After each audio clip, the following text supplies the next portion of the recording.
Welcome back into that Sean podcast. I be that big Ush. We got the Cat Daddy over here. Cat Daddy, what's on your mind? Oh, Shadow is up in the scene. She is. She wanted to be in the spotlight. So this week might not have been as exciting as the previous weeks have been, but we still got some things to talk about. We get to preview the Super Bowl. We get to talk about the movement with the coaching carousel. And I'm not sure which I'm more excited to talk about, the Pro Bowl or the Washington football team officially changing their name to the Washington Commanders. What? Yeah. We're excited for any of that? Let's see. The only part of the Pro Bowl I watched was the clip that you sent me about Micah Parsons beating Tyreek Hill in a race to be the fastest man at the Pro Bowl. Hey, and people can say, well, Tyreek didn't really. You need to try every time, bro, because you got beat in the race, son. He did. But he didn't only beat Tyreek Hill. He actually full-fledged beat Nick Chubb and Trayvon Diggs, yeah. But Diggs, had some really cool catches, by the way. He was catching the ball between his legs. He did a front flip and caught the ball in the skills challenge against his brother, who he beat. So the Pro Bowl is something that many years ago I used to be excited about. I used to want to watch because you're thinking it's the All-Stars. It's everybody coming together. But the NFL All-Star game, the Pro Bowl, I think for me, has become pointless. It's the end of the season. Everybody's beat up. You have so many players opting out just because their bodies have taken such a beating over the year. Some of them are coming off playoff losses, and the last thing that they want to do is be back on a football field for a quote-unquote fun game. And for me, it's lost interest. Here's the thing. I still wish it was flag football because that would be cool. Just let them play flag football. 2, the last great moment from a Pro Bowl was Sean Taylor. There we go. I don't know who he decleated. I just know Sean Taylor. He was a punter, yeah. He was a punter from Tennessee. I'd have to look him up, but I'm glad you said that because when I think of the Pro Bowl, that's one memory that instantly pops up. Sean Taylor destroying the punter. That's the last great moment from a Pro Bowl. Anyways, to real news. We're going to get into this coaching carousel because it looks like all the coaches have been hired. Some of the obvious ones have. Some of the not so obvious ones have. So, people, we're going to go through all 9 teams that needed coaches. We're going to just, speak briefly on the hirings and, something just to, show Sean, throw Sean through a loop because he loves when I do this. No, he hates it. We are going to rank where we put this coaching hire, and it's 1 to 9. Okay, so I got to rank all 9 of them. We got to rank all 9. So let's start off with, I think it was the first domino. I'm pretty sure. Was it the first domino? I think it was. First domino was Matt Eberflus, right? No, I thought no. I thought it was the other one. Oh, Nathaniel Hackett. Nathaniel Hackett to Denver, I thought was the first one. So, how do we feel about Nathaniel Hackett going to Denver, Sean? And where would you rank this coaching? If you want to know why I'm laughing, it's because Cat Daddy over here is a Packer fan. He didn't want Nathaniel Hackett to go to Denver. Yeah, let's talk about the openings, and then once we talk about all the coaches, let's circle back to. Okay, we'll circle back. I think that'll be more fun that way we can talk about Nathaniel Hackett here. Nathaniel Hackett, I like Denver hiring Hackett as much as it pains me as a Packer fan to see him leave, because I thought even though he wasn't calling the plays, he did a good job of getting the team ready and being a really good and positive influence in the locker room, getting everybody prepared for the week. Players, especially Aaron Rodgers, spoke so highly of him that you knew one of these years, one of these cycles, he was going to get a job, he was going to leave. So it hurts me to see him go just because he's no longer at the Packers. And then the other players or other coaches that have left include Luke Getsy going to Chicago. I think it's Dave Outen, who was formerly the tight end coach for us, went to Denver to be the offensive coordinator. So coaching staff took some hits for Green Bay. Mm-hmm. I think it's positive for Denver. It's another first-time hire, which I don't think some people in Denver were expecting or wanting, because I think this marks the third first-time hire that they've gone through. And I think they might become a little sour over that taste of, well, we failed twice before with first-time hires. We're going back to that well. No, but let's be fair. Vic Fangio was a first-time head coach hire. But, I mean, this fool been in the NFL since, I mean, Jesus walked the earth. Let's be honest here.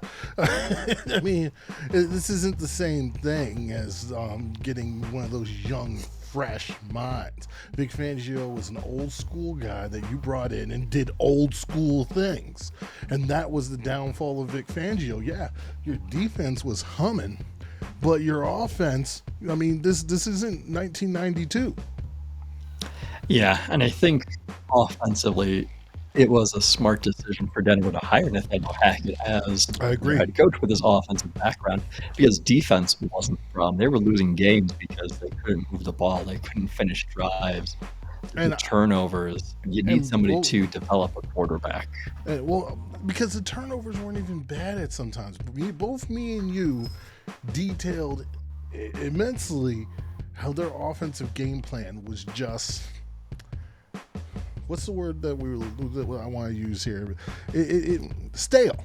Yeah, it was stale. Yeah, that's a fair way to describe it. All right. So moving on from this one. This was a nice one. I agree. We're probably going to look favorably on this one. The next one was Matt Eberflus, the Colts defensive coordinator, formerly the Cowboys linebacker coach. This guy's been around because he wasn't just with the Cowboys, but I don't know all the, but I know this guy's well traveled. He took that Colts defense, which who was it? Former Bears defensive coordinator, former Colts OC, who couldn't coach the defense of the Colts for a dang. And then Eberflus kind of came in. It was Chuck Pagano. Chuck Pagano had just the most horrid defense. Eberflus comes in. The Colts defense is just awesome. And now it goes to the Bears. Here's the thing. I think Eberflus is a good coach. I do think he deserves to be a head coach. I personally am not the biggest fan of this hire, mostly because, again, just like the Broncos you just said, the Bears did not have issues on defense. I mean, I guess you could say in the secondary a little bit, but I think that was more talent related than it is actually, scheme related, because their defense still played a lot of teams really well. It's their offense that couldn't do much. Now, getting what's his name from the Packers helps a lot, because I like that coach. I like the staff that they're putting together, but I don't know if Eberflus is the best fit for the Bears. Your thoughts? No, I agree with a lot of what you're saying. I like Matt Eberflus as a coaching candidate. I think he can be good. He has a defensive specialty. Nothing against defense, but we're seeing more offensive-minded head coaches get positions. And what surprised me was Matt Eberflus was hired so early in the coaching carousel, and there were other offensive-minded head coaches candidates available. Yes. And the reason it surprises me is because you have Justin Fields. And what was the big thing that we were talking about with Justin Fields last year is Matt Nagy is not using him the right way.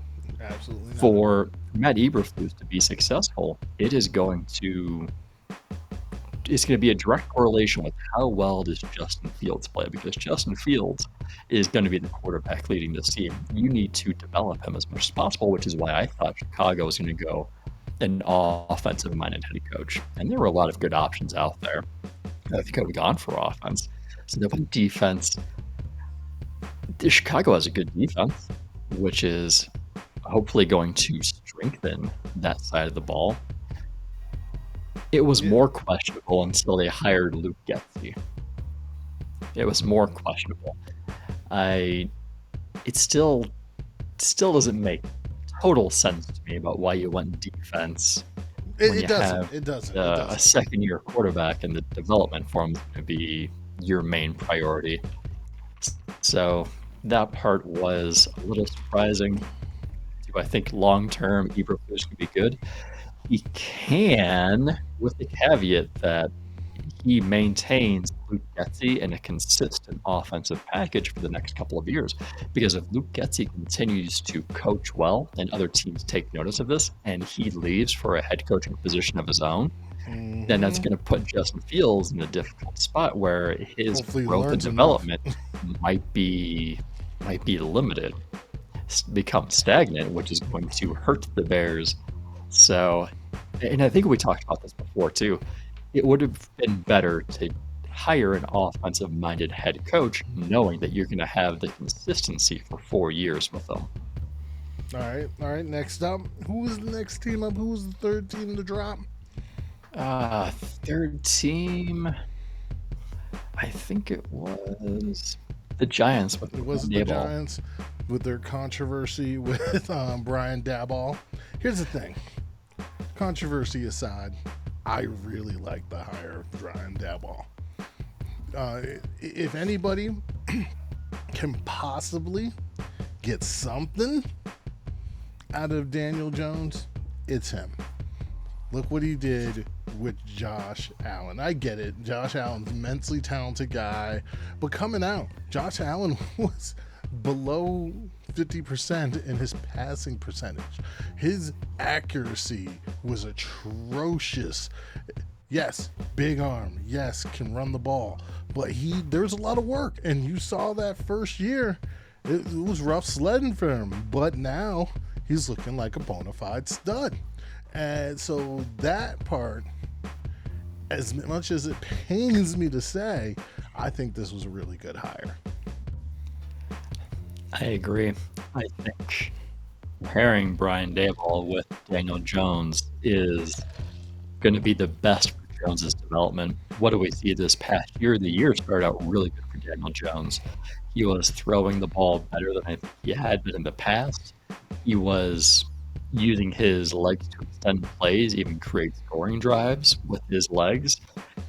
And that's similar with how Buffalo is using Josh Allen. Now, he doesn't have the same arm, doesn't have the same abilities as Josh Allen. But if they can put together an offensive package to use him in a similar way, Daniel Jones actually has a chance. That's the thing. His arm isn't bad. It's just not the same. All right, so looks like we're good here. Well, who's up next? It's not Minnesota, is it? No, I think it might be Las Vegas. Yes, it is Las Vegas with Josh McDaniels. I don't know. I'm incomplete on this one. Really, seriously, I don't know. I just, it's a weird hire. Personally, I think it's a really weird hire because I think they need a really stable guy. And when I think of Josh McDaniels, all I remember is him blowing up the Denver team. And the hope is that he learned from those mistakes. Right? It's okay to make mistakes. At the same time, you just don't want to make the same mistake over and over again. At the same time, when you look back, were they really mistakes? I think he only made one mistake. One real mistake, because Jay Cutler. Drafting Tim Tebow. Drafting Tim Tebow in the first round was his mistake. Because you look what Jay Cutler turned out to be. He was not the quarterback everybody thought. Look at Brandon Marshall. Brandon Marshall had problems at multiple teams, no matter how good you thought he was. Yeah, I see why the Raiders did it. They wanted to go after, I suppose, a hotter head coaching candidate. He's been Just with not the Bill biggest Belichick fan. for years, but when you look at it, it's like this is a Raiders move. It is a Raiders move. You know what? You get what I'm saying, right? Something Yeah, feels off about it. it's almost like one of those moves that you know is destined to fail, and we just gotta ride it out. All right, like not the focus mode. Let's go to the next one. I think is Minnesota. I think, yeah, I think Minnesota unofficially, Unofficially, we gotta wait until Super Bowl's over. right? But it's basically, from what we understand, Kevin O'Connell, offensive coordinator from the Rams. I like this one. I do. I like this one. Your last head coach was a defensive guy, and I get it. Offense wasn't really your issue, but then again, offense was your issue. The offense was very inconsistent, as was the defense, but I think he can come in and stabilize this offense with some maybe some good stuff here. He has a history with Kirk Cousins, if he chooses to continue with Kirk Cousins, and if he gets a proper defensive coordinator, which, let's be honest, there are defensive coordinators out there galore. That you can clean that up too. So I like this one. Yeah, I don't like it because Minnesota's in the division. So just like you don't like Daboll because they're in the division, it's like overall, this was a really good move by Minnesota because you're looking at Mike Zimmer. And what was Mike Zimmer known for? He was known for his defenses. What did his defenses do the past couple of years? His defenses were disappointing. So it's hard for a defensive-minded head coach to keep that head coaching job when his defenses continue to play at a worse level as the years go on. And with the offense that they have, with the players they have, the stars they have on offense, it made a lot of sense to focus on the offensive side of the ball. I really like this one. Kevin O'Connell runs an offense that is similar to the one Clint Kubiak was running as offensive coordinator for the Vikings. So we're going to see, I think, a lot of similarities, which is going to be good for keeping Kirk Cousins. And we saw the great work that Kevin O'Connell did with Cooper Kupp, as it showed this season, because he put up one of the best wide receiver seasons ever. And imagine what he's going to be able to do with Adam Thielen. Just kidding, Justin Jefferson. All right, next up, I believe, is Jacksonville? I think Jacksonville, yeah. Jacksonville hiring Doug Peterson. I'm going to be honest, I hate it. I hate it. Jacksonville had a dumpster fire situation here. There's no win. After both Jacksonville and Leftwich dug in, Jacksonville wanted to do Trent Baalke. This is going to blow up in their faces horribly. It's not that Doug Peterson's a bad coach. I just don't see it's all going to end in tears. That's how I feel. I just feel it's all going to end in tears. By itself, in a vacuum, Doug Peterson is not a horrible hire.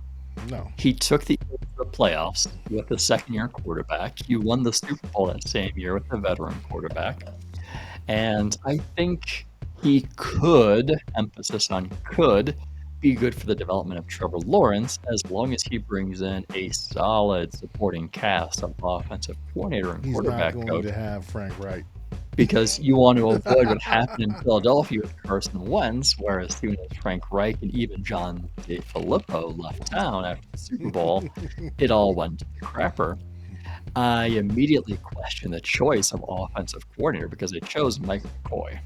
Now, we remember back in 2016, Mike McCoy ended his 4th season with the then San Diego Chargers, and he was fired very shortly after the season ended because they just didn't perform as well. The first year or two went well.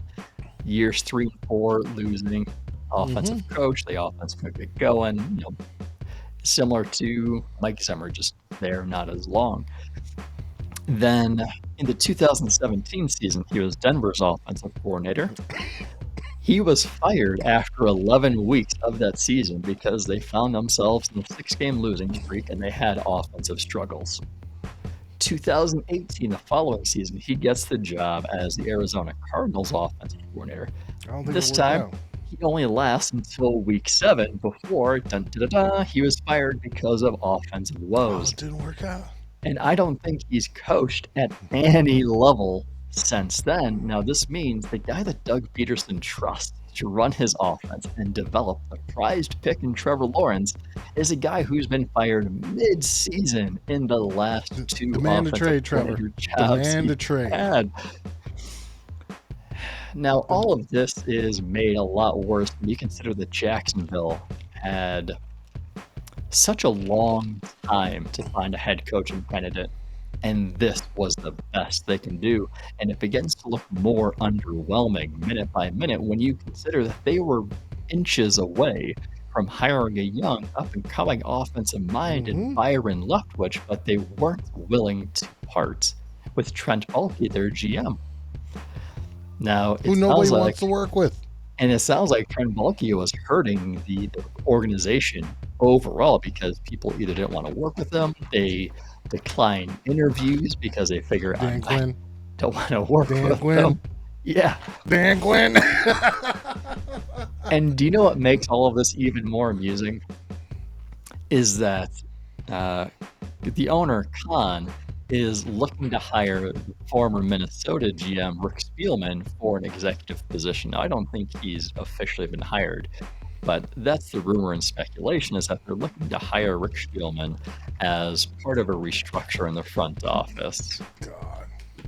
And if we remember from the 2020 draft, we have a really funny moment that involves both Doug Peterson and Rick Spielman.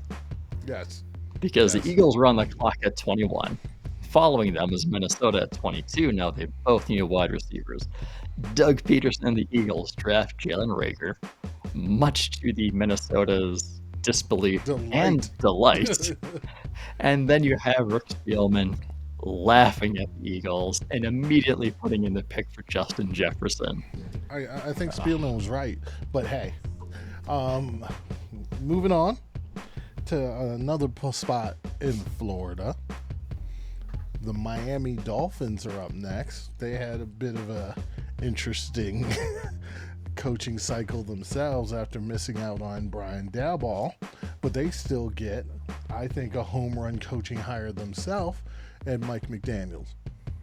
I really like him. Young, up-and-comer out of that Shanahan coaching tree, which has been pretty awesome from what we've seen so far. I think he's going to do really nicely with Tua, considering what he's done with Jimmy Garoppolo. And, I mean, if you can get Jalen Waddle the Debo Samuel treatment, hey. You know, as someone who has Jalen Waddle on their fantasy roster in a keeper league, like, I'm really excited for the hire of Mike McDaniel, and he's learned from Kyle Shanahan. He's worked with Kyle Shanahan for the past decade, and Miami needs to take their offense to the next level, and I think McDaniel is the best person to be able to do that. I thought Brian Daboll may have been a good option for Miami when you consider that he was offensive coordinator back at Alabama when Tua was there. But I don't think Brian Daboll would have been able to take this offense to the next level like Mike McDaniel potentially can. Look at the work that he did with San Francisco on their run game. The run game made Jimmy Garoppolo, who has his deficiencies, look good, look better.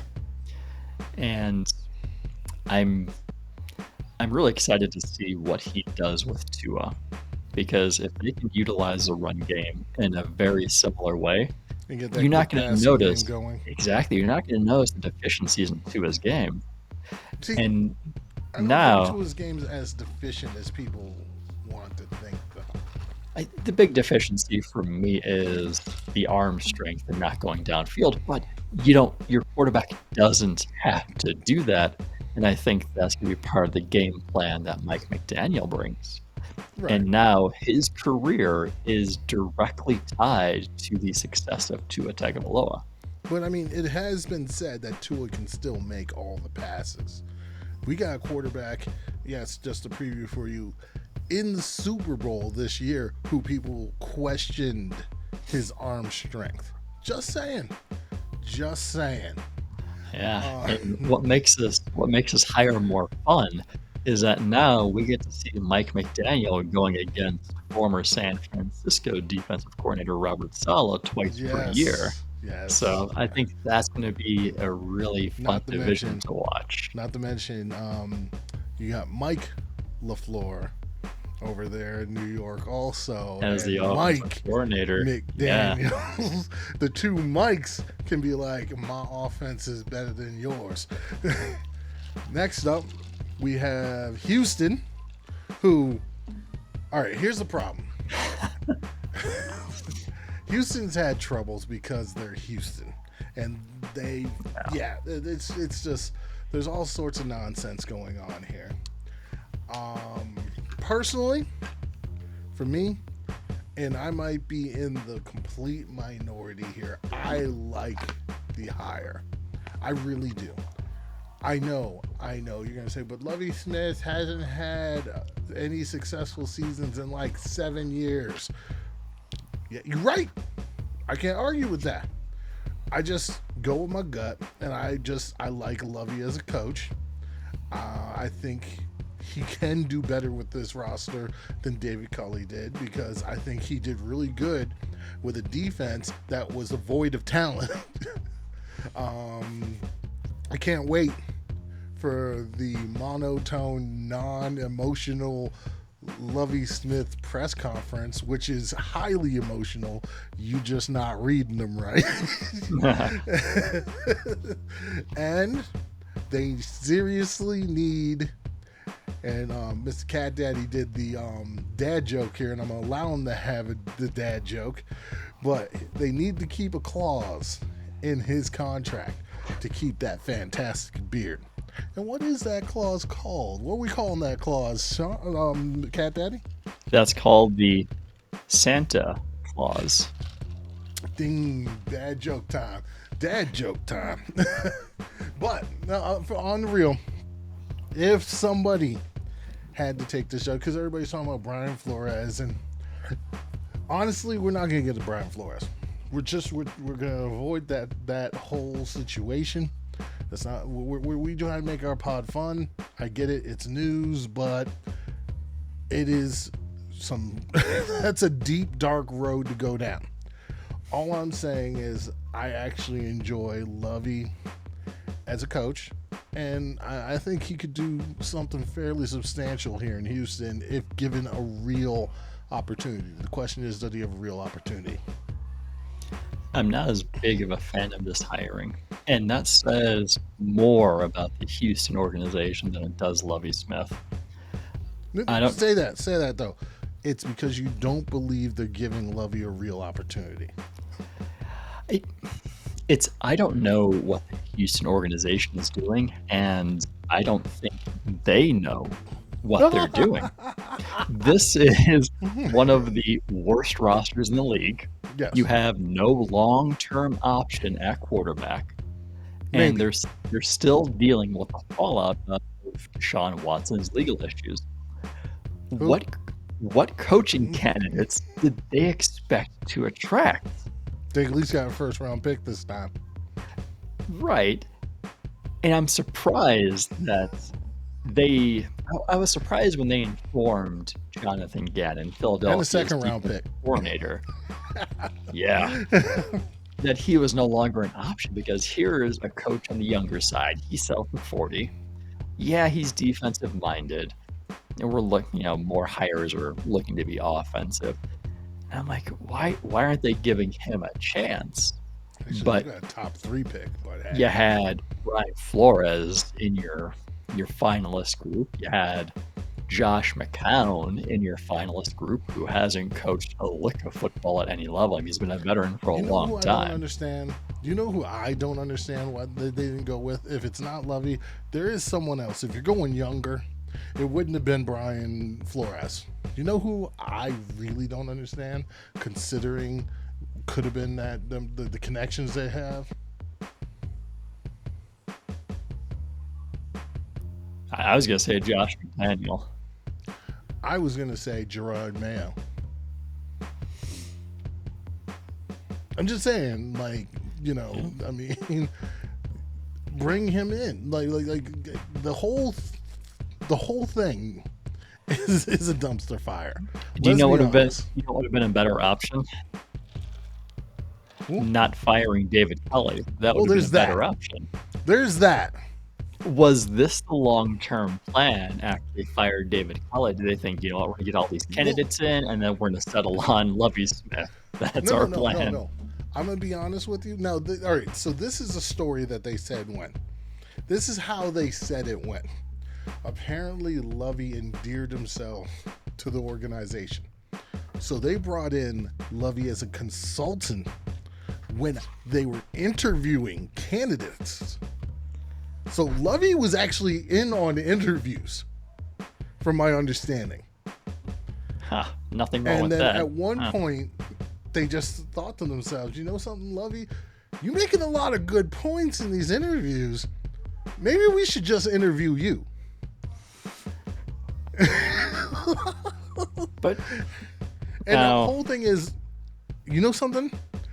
I know I said it with Jason Garrett in New York, but I also thought this during the season when I realized Lovie Smith was on the Texans as their defensive coordinator.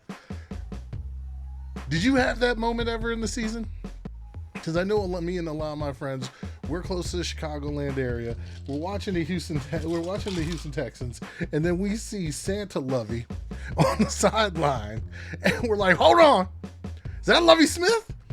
Lovie Smith is back in the NFL? Oh, he gonna steal that man's job. Listen, Lovey ain't gonna be no defensive coordinator for long." That's what I was thinking. Now, the problem I see with Lovey is he did well with the Bears. He was there for 9 seasons. They had 6 winning seasons. They went to 3 playoffs.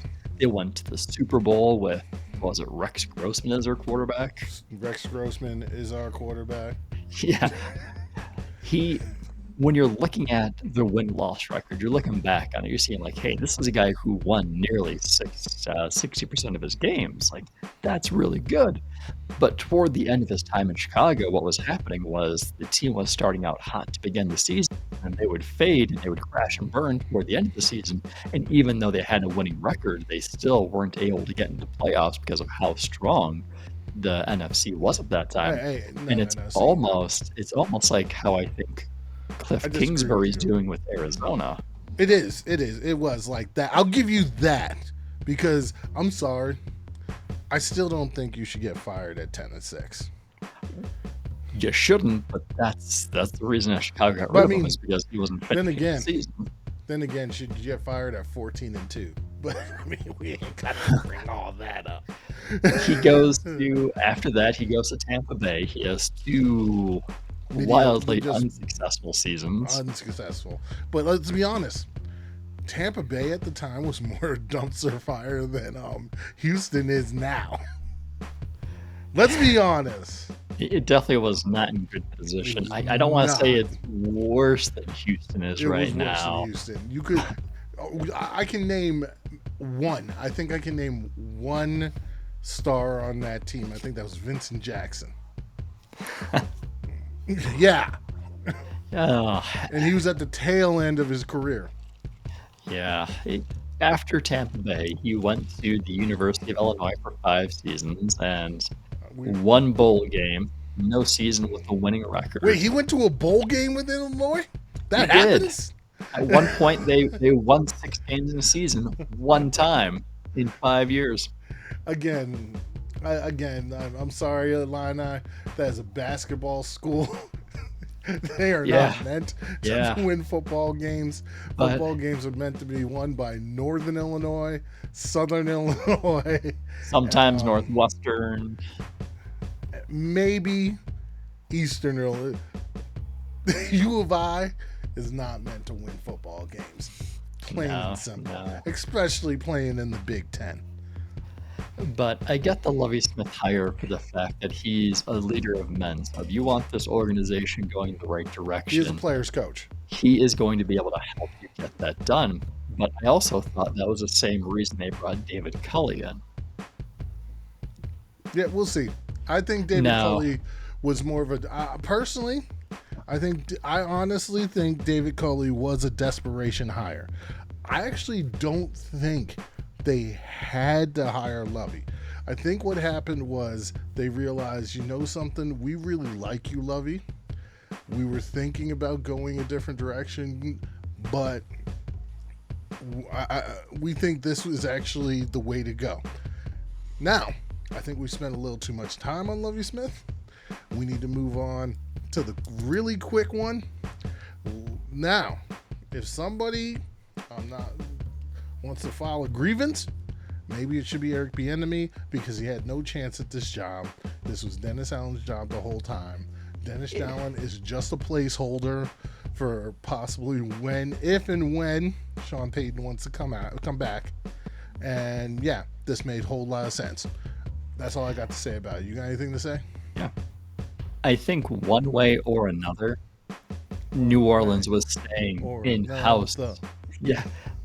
They were staying in-house for this coaching position, whether it was defensive coordinator Dennis Allen, whether it was offensive coordinator Pete Carmichael, whether it was special team coordinator. Like, it was going to stay New Orleans because they needed the continuity in that organization. They needed the continuity in the locker room. Reality is going to hit really soon. And what I mean is, you have no long-term option at quarterback. You are in cap hell. You have the worst cap situation in the league. You're going to be losing players to free agency because you don't have the room to sign them. Michael Thomas is checking out, set out the whole last season, and now you have Alvin Kamara, who finds himself in legal trouble during the Pro Bowl weekend. Big time. This is legal not. trouble. I do not envy Dennis Allen, but I also don't think there's anybody better than Dennis Allen to step in and take control of this New Orleans locker room. All right. Now we're going to rank them. Now we got to rank them. All right. Who is the worst hire, in your opinion? Number 9. Number 9, your opinion. Number 9, Doug Peterson. Doug Peterson. Agreed. Yep. Agreed. Who is your number 8 hire? Number 8, just because I don't think Houston knows what they're doing, it's going to be Lovie Smith. I like Lovie. I get it. I get you don't want you're not down with the organization, but I like Lovie. As for that particular team, if he gets a shot, we'll see. He's got to get a fair shot, because I'm thinking, if Lovie Smith goes 0-17, like, David Culley just won 4 games with what's going to be arguably a worse roster, and he was, boom, gone. Lovie Smith has an automatic 2 years in the job because Houston dare not fire him. He should have an automatic 2 wins at that. He should, but you know who I'm talking about, right? Jacksonville. Yeah, exactly. Yeah. My number 8 is actually going to be Josh McDaniels. Just not a fan of it. A fan of it. That's my number 7. Josh McDaniels.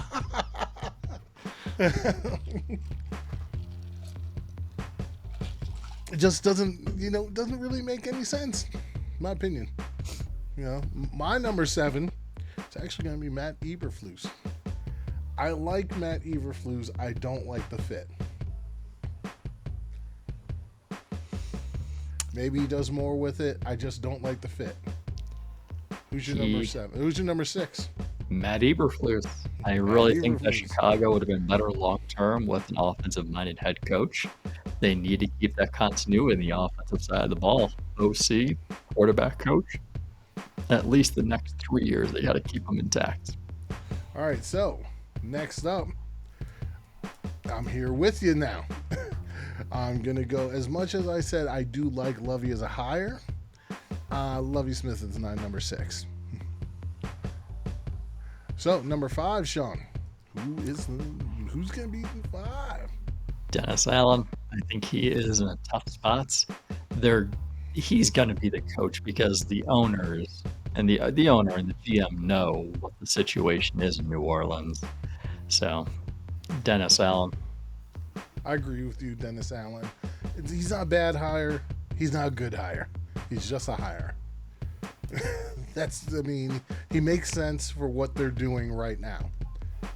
All right, number 4. All right. Now it's hard to separate and differentiate these top 4 because I think these were all 4 really good hires. But if I have to go number 4, then I would be inclined to go with Brian Daboll in New York. Just because there's very little room for error. The New York market is so large, the expectation is to win right away, and you have Daniel Jones. My number 4 is Nathaniel Hackett. I really do like the hire. It's just there is a lot of pressure on Nathaniel Hackett. Denver is, like you said, with New York.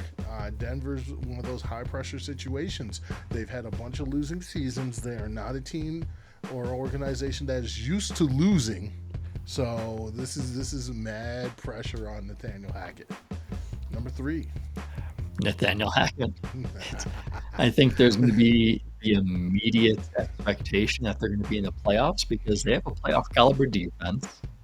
Offense is almost there. They just need somebody to properly direct them, and that's where Nathaniel Hackett comes in. So there's going to be immediate pressure to get to the playoffs in year 1. All right, my number 3 is going to be Brian Daboll because it's not normally. So I wanted to put Brian Daboll number 2, but the thing that stopped me because this is the New York Giants, and the New York Giants have been making bad move after bad move. Brian Daboll makes probably one of the most sense in the situation out of any coaching hire that has been made. The problem here is that New York front office just makes bad decision after bad decision. Now I know Gettleman is gone. I don't care. Prove it to me that you can do better. All right, who's up next? Number 2. I have Mike McDaniel. All right. With Number Miami. 2 for me is Kevin O'Connell. I do like the fit. I do like what he's possibly going to bring to the table here. So I just nothing on that roster moves the needle for me. I gotta see what he does with anything before I really push him up any higher. I'm guessing number 1 obviously is Kevin O'Connell for you. We've been swapping a lot of these. We have. Why is Kevin O'Connell your number 1? Because I think with Kevin O'Connell in there, Minnesota Vikings, provided they have a new GM, they have a new head coach, if they can attack free agency and the draft with the potential that they have, they could immediately fight the division title. All right, my number 1 is Mike McDaniel. The creativity, the influence, this is where I think the influence of maybe some fresh thinking with this young offensive squad, the fact that the whole defensive staff is staying helps him out immensely so he could just focus on fixing this offense, getting a good tight end coach in there, and let's see how it works. All right. He's got a bright mind. The big question is going to be how much time does Stephen Ross give him? Because what we've seen in the past, even the past 5 years, the head coaches are not given enough time. The owners don't have the patience. The Right, GM but don't have the patience. I think the last head coach would have been kept around if he didn't have fundamental philosophical differences than the GM and possibly the owner. All right. We're running a little heavy here, so let's get through the Super Bowl talk pretty quickly here. We got the Super Bowl coming up this weekend. It is the Los Angeles Rams at home against those Cincinnati Bengals. Matthew Stafford finally making the Super Bowl, showing that this trade was worthwhile, possibly. You got Aaron Donald trying to get that mountaintop. Jalen Ramsey trying to show he's worth that gusto. And then on the other side, you got Baker. You got Joe Burrow. I got my wrong B's. Joe Burrow trying to show he's just that unicorn. This is what he does. All I do is win, baby. Trying to bust out that cigar. Then you got Jamar Chase. You've got some of these journeymen on defense. You got Jesse Bates. So, I am going, and I am doing what I've done all year. I'm going with my underdogs.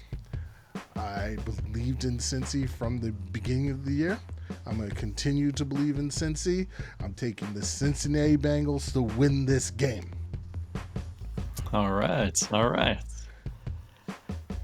My thoughts for the game are, on offense, the Los Angeles Rams need to run the ball efficiently and effectively. Both Cam Akers and Sonny Michel are averaging less than 4 yards per carry this offseason or this postseason. The best performance between the two of them was in the conference championship game when Cam Akers ran for 48 yards on 13 carries, averaging 3.7. If they want to win this game, they have to establish a better run game. Because if you're forcing Matthew Stafford to throw the ball and keep up with Joe Burrow, it might not be good. On defense, I think the Rams need to exploit the weakness that is the Cincinnati offensive line. Now, remove the game against Tennessee, right? When they gave up 9 sacks, and really that's all everybody's talking about is Joe Burrow took 9 sacks and they still won. You forget that game. In the other 2 postseason games, Joe Burrow's only been sacked 3 times because Cincinnati's used a quick passing attack. So Los Angeles needs to jam the receivers at the line so they don't get that quick get off, then attack the offensive line to get to Joe Burrow. You got to hit him early, you got to hit him often, and you cannot allow him to escape the pocket and pick up the first downs with his legs.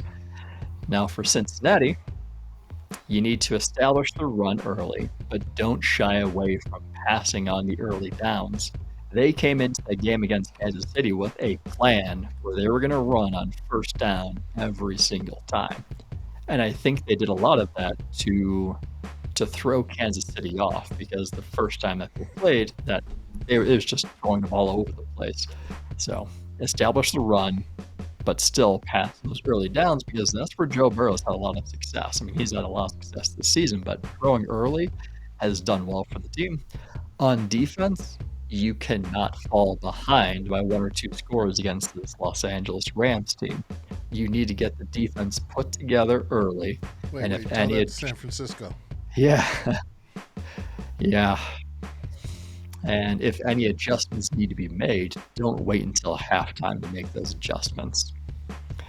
So I think 3 big keys for this game are going to be the third wide receiver on each team. We hear a lot of talk about Jamar Chase and T. Higgins, but I think Tyler Boyd's going to play a very important role in this game.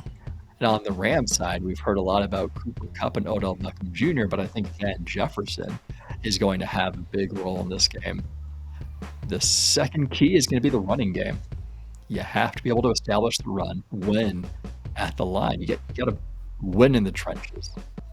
And the third is going to come down to kickers. They both have really good kickers. And one's a rookie who has ice in his veins, and if you didn't know he was a rookie, you would never guess that he was a rookie. But he's still a rookie. He's still a rookie. He's got 10 field goals made in the postseason on 10 attempts. I think the record for field goals in the postseason was 12 by Adam Vinatieri back in the day, and there's a chance that Evan McPherson can break that record in the Super Bowl. With all that said, I'm going to go Los Angeles Rams. Ooh, so They need to win, because if the NFL wants football back in Los Angeles and to be popular in Los Angeles, the Rams need to win. Help. Losing the Super Bowl is not going to help. You Probably need to not, win the Super Bowl. But this ain't going to help either. It would do better. Right now, there's a lot of fair weather bandwagon fans who are jumping on the Los Angeles Rams train because they just haven't had a franchise there in so long, and now the NFL throws two of them into the same city at the same time. So Los Angeles Rams need to win this for the good of the NFL and for Matthew Stafford. I think that'd be a really good story. Aaron Donald. All right. Yeah. Oh yeah. Onward bound. The words of wisdom will actually come in our college episode. So, this is all she wrote for this one. Enjoy that Super Bowl, people.